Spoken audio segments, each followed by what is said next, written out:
సిద్దిపేట జిల్లా దుబాక మున్సిపాలిటీ పరిధిలోని లచ్చపేట మోడల్ స్కూల్లో మున్సిపల్ ఎన్నికల కౌంటింగ్కు అధికారులు సమగ్ర ఏర్పాట్లు చేశారు.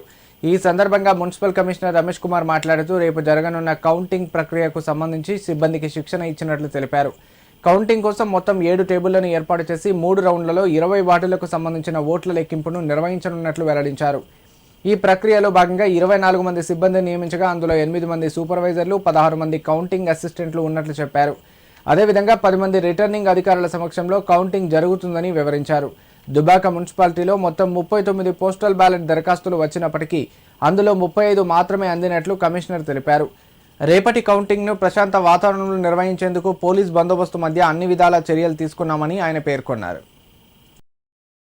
మున్సిపాలిటీలో నిన్న జరిగిన ఎలక్షన్లో భాగంగా రేపు కౌంటింగ్ నిర్వహించడం జరుగుతుంది. కౌంటింగ్లో భాగంగా 20 వార్డులకు గాను 7 టేబుళ్లు ఏర్పడడం జరిగింది.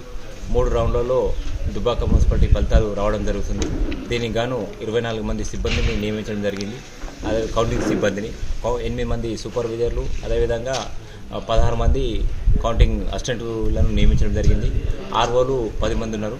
ఆ 10 మంది ఆధ్వర్యంలో ఈ కౌంటింగ్ నిర్వహించడం జరుగుతుంది. దీనికి సంబంధించిన అన్ని ఏర్పాట్లు పూర్తి చేయడం జరిగింది.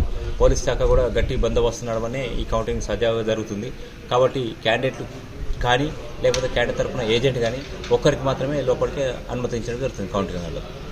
విధంగా దుబ్బాక మున్సిపాలిటీలో మొత్తం 39 అప్లికేషన్ రావడం జరిగింది పోస్టల్ బ్యాలెట్కు. కానీ మనకి ఇప్పటివరకు 35 అప్లికేషన్ మాత్రమే పోస్టల్ బ్యాలెట్లో బాక్స్లో వేయడం జరిగింది. మిగతా 4 అప్లికేషన్స్ పోస్టల్ డిపార్ట్మెంటు ఒక రిజిస్టర్ పోస్ట్ వేయడం జరిగింది. అవి వస్తే కూడా సాయంత్రం వరకు వాటిని స్వీకరిస్తాం.